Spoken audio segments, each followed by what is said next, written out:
Hi, and welcome back for another daily dose of anime recaps. In this episode, we shall be covering the first 4 episodes of the anime Reincarnated as a Sword. So sit back, relax, and enjoy the video. A boy dies and is reincarnated as a nameless sword. He uses his telekinesis skills and flies around in search of a wielder and more power. As he is trapped in a forest, he wishes for a strong wielder until his path crosses with a little savage girl, who names him Shishao, and wields him with sheer determination and kills monsters like no one ever did. They set out on a journey and bond with each other to become strong. Before we begin, don't forget to smash that subscribe button and hit the bell button so you never miss an update from us. A young boy tragically dies and is surprised to reincarnate as a sword in a brand new world. He suddenly notices that he is in a fantasy world and hopes to have special powers. Soon, he finds out he's an intelligence sword, with self-recovery and telekinesis as his intrinsic stats. As he is lost in thoughts trying to gain some sense of self-awareness, a few kobolds surround him and try pulling him out of the rock, however, find it impossible. The goblin leader spits on him, making him angry, and uses his telekinesis to massacre all the goblins. By killing the goblins and slashing a crystal inside their bodies, he absorbs their skills.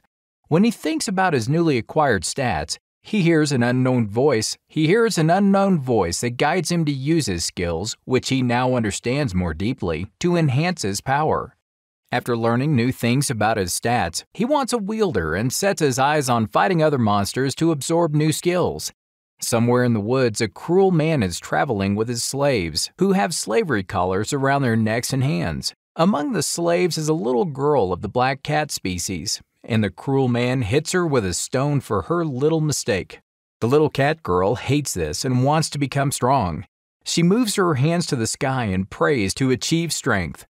After a long day of working hard, another slave master who is just as cruel and heartless as the others comes along and punishes another slave for no important reason. The catgirl stands up in front of him and bravely asks him to spare the fellow slave. However, the cruel master renders her useless on the ground, as the slaves can't disobey their masters because of their collars. On the next day, the catgirl gets angry at one of the master's bossy attitudes again. She tries to hit him with a stone, but she can't because of her collar. She gets beaten up by her cruel master, yet still wishes and is determined to get strong. Meanwhile, the sword flies around using his telekinesis and defeats and absorbs the crystals of stronger monsters like an air floater beast plant, and acquires mana drain and float skills by absorbing its crystal. The newly acquired float skill, combined with telekinesis, helps him fly even farther and higher. He kills and absorbs a crystal of a large centipede, getting the Self-Evo skill.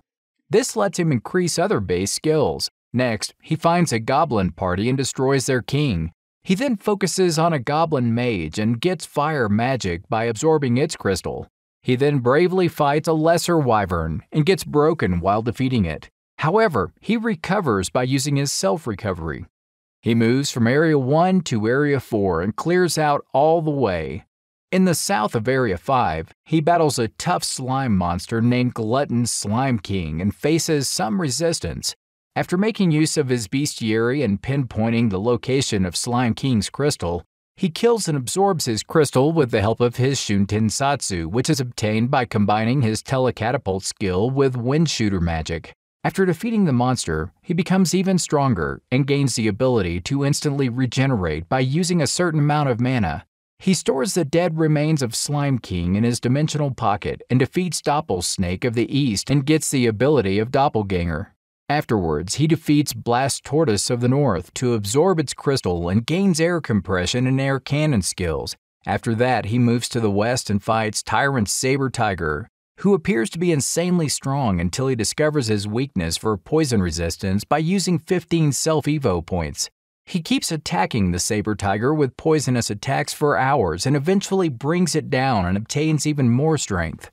After cleaning all 5 areas from the monsters and absorbing their powers, he decides to move further beyond Area 5 and rests on the ground. He finds out that the forest ground is absorbing all of his power and he can't use his telekinesis to move around or use any other skill. A month passes and he still finds himself useless and wishes desperately for some wielder to set him free from the forest ground. Meanwhile, the cruel man's caravan is attacked by a twin-headed bear. One of the masters orders the slaves to act as a bait so that he and the other master can escape.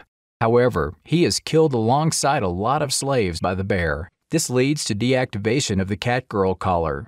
She picks up a little wood log and attacks the bear, but it throws her far away in return. Suddenly, she gazes upon the sword and tries to pull it out of the forest ground. The sword asks her to draw him out and promises to make her strong. She barely draws him out of the ground and evades a close attack by the bear. The sword asks her to use her strong resolve to equip him. As she does so, she is shared with a lot of sword skills that enable her to go toe-to-toe with a twin-headed bear and finally kill it. Suddenly, the other slave master appears there and finds out that the catgirl has killed the bear using the sword. He demands that she hand over the sword, but she refuses to do so. The cruel master starts beating her when the sword uses one of his skills and kills the cruel man. This sets the catgirl totally free from the collar and slavery. She pays her thanks to the sword, and the sword successfully convinces her to be his wielder. The sword asks her name, to which she replies that her name was taken away when she was enslaved, but before that her parents called her Fran. She then names the sword as Shishu, since he never had a name before.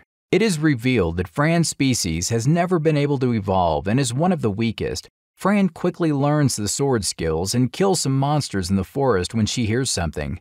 She finds out that some goblins are attacking a merchant's van, and the van's guard named Randall isn't able to fend them off as he is overpowered by two goblins. Fran intervenes and kills both the goblins by using her double slash. Other goblins try to attack from behind, but Shishu kills them by using Aura Blade. As the goblins are cleared out, Shishu tells Fran not to reveal that she can talk to him. Randall offers Fran a ride to Alessa town so that she may defend the van on the way. Randall tells her that recently the goblins have been driven to the adjacency of the town. Shishu suddenly realizes that it's because of his rampage in all 5 areas. As Randall speaks about how skilled Fran is, the merchant looks at Fran poorly. Randall mistakes her for an E-ranked adventurer, but she doesn't have a clue what an adventurer is. He then tells her that adventurers slay monsters to get useful items as a reward. And there are different levels of adventurers, with S rank is the strongest and G rank is the weakest. Fran decides to become an adventurer and learns from Randall that she can become one by registering herself in a guild, and can also sell items there in exchange for money. They reach Alessa town. The townspeople treat her as an inferior being. While searching for an adventurer's guild, Shishu sees a variety of weapons held by people and thinks that he is the strongest of all. However, when he reads the attack stats of different weapons, he faces despair as most of the weapons have more attack power than his own. Fran consoles him and says that he is the most beautiful sword that saved her life. Soon, they find the Adventurers Guild in Alessa town, and Fran asks the receptionist named Nell to register her as an adventurer. Nell warns her that she has to pass a test to become an adventurer and that she might get hurt in the process. Fran doesn't look intimidated and agrees to take the test. Nell takes her to the testing ground where she faces a dangerous-looking Ani as the guild examiner, whose name is Donadrand. He gives off a powerful mana, but Fran is not scared, making Nell shocked even more. Shishu reads Donadrand's stats and learns that he is really tough and possesses a weapon with more attack power than his own. The examination starts and Donadrand suddenly disappears from his position and attacks Fran with his fast speed, which she manages to dodge. The next moment, Donadrand attacks her with his slam slash, but Fran manages to dodge his attack again. Donadrand keeps attacking her with even more powerful attacks and causes her to block an attack directly. The attack's push sends her away, but she uses Shishu to reduce the impact of the attack and comes out unharmed. Fran and Shishu decide to go on the offensive when Shishu uses supportive magic to increase Fran's strength and agility. Fran and Donadrand exchange sword attacks, and Fran manages to injure Donadrand's arm, which he quickly heals using his magic. Fran dodges Donadrand's next attack and takes her striking position while Shishu binds him with earth magic, and then burns him with his tri-explosion. Fran then hits him with a Dragon Fang attack, which he isn't able to block, which leads her to pass the test. Donadrand takes her to the Guildmaster Klimt. Klimt tries to investigate her powers, but is unable because Shishu's ability blocks appraisal, an ability to read other people's stats. However, Klimt uses his other powers to assess that Fran isn't a bad person and accepts her in the guild. Upon Nell asking her if she wants to sell any items, she opens her dimensional pocket and brings out tons of items to sell and receives 195,000 gold. As Fran decides to take her leave from the guild, a gang of adventurers try to trick her by saying that she has just taken the gold illegally and demands she give them her gold. She tries to ignore them, but they insult her by saying rude things. Nell suddenly appears to help Fran and clears that she hasn't earned the gold illegally and abuses the gang with her words. The gang leader gets angry at her and is about to attack when Fran stops his attack. This infuriates the gang leader further, and he says bad things about Fran's species. The next moment, Fran uses an invisible attack and cuts off the gang leader's legs, and then easily knocks out the other gang members. The other people in the guild along with Nell cheer for Fran for taking care of the gang. Fran steps out of the guild, and an old woman named Garrus uses his gifted eye to find out that Fran possesses the intelligence sword. Fran and Shishu search for a blacksmith so they can buy armor for Fran. Suddenly, the old man Garrus appears and asks Fran to visit his shop for armor. Shishu uses his skills to find out that the old man is a high-tier blacksmith and tells Fran they can visit Garrus's shop. Garrus gives her an armor that can resist fire, shock, paralysis, and all aspects of magical damage and charges 150,000 gold. When Shishu shows a desire to look for more weapons with high attack stats, Garrus reveals what he knows about Fran's intelligence sword and reveals his special eye, which enables him to read any stats despite the identity protection. Garrus also reveals that he can hear Shishu and tells him that Fran doesn't need any other sword. He then teaches them mana conductivity, through which the amount of mana conducted to Shishu can convert the mana into double the amount of attack. Garrus explains that Shishu's mana conductivity is A rank means by putting 100 mana into the sword produces 200 attack power. Shishu asks Garrus for a sheath and gives him rank D and C monster remains. Garrus promises to make even stronger armor using the materials for free along with the sheath. After leaving Garrus, they go to the shop for Fran's clothes and then purchase spices from another shop to cook food. Fran uses her guild card to get a room for them to stay. As Fran looks inside the room, she likes it way more, even when Shishu thinks that it is some ordinary room. Fran hugs and thanks Shishu for changing her life. At that moment, Shishu thinks that he is in this world to protect Fran as their bond gets stronger. Shishu cooks a delicious fried chicken dinner for Fran, and she eats it with great satisfaction. She thanks Shishu for making such a tasty feast for her. As they discuss maximizing their stats, Fran falls asleep, mumbling she wants to get stronger with Shishu's help. The next day, they both do their first mission as adventurers to collect herbs for the guild that makes Fran bored. Suddenly, she hears someone fighting and runs in that direction. Fran and Shishu spot a party of adventurers surrounded by 13 goblins, including some high-ranking ones. Fran decides to help them and makes her entry by taking out 3 goblins by attacking them with her fire arrow. Fran and Shishu combine their magical powers and rain earth bullets at the goblins and kill 3 more goblins. Fran kills the rest of the goblins with her sword skills and levels up in the process. After killing all the goblins, she heals the party of adventurers. The adventurers offer to take goblin mats as a reward. They also mention the goblin stampede and explain to Fran that when Goblin King and Queen give birth to enough hobgoblins, they'll raid human cities for food. Fran suddenly hears more goblins and heads towards them. She cuts a lot of goblins in her way and reaches level 6, and then, by killing more goblins, achieves level 8. More and more goblins appear and start working together to attack Fran. When Shishu notices that Fran is having trouble dealing with the attacks of goblins, he asks her to retreat, but she refuses to run away and shows an unbending resolve to get stronger. Fran tells Shishu that she is still weak and wants to learn a lot as she keeps cutting more goblins in her path. A big goblin gives her troubles and pushes her back with his hammer attacks. She charges at him, and after dodging his attack, cuts him in half. At that moment, Shishu acknowledges her determination to become stronger and not rely entirely on his power. She fights the goblins until the twilight and kills a heap of them and reaches level 12. Both of them return and visit Garrus's shop and ask him to repair Fran's armor. Garrus gets shocked when he learns that Fran and Shishu have killed over 100 goblins. After getting her armor fixed, they spot the goblins' dungeon and decide to absorb all the crystals of the goblins they have killed.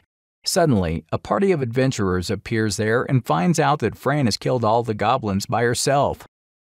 Fran goes back to the guild to talk to Klimt and tells him and Donadron that she killed 130 goblins, including 20 high-ranking ones.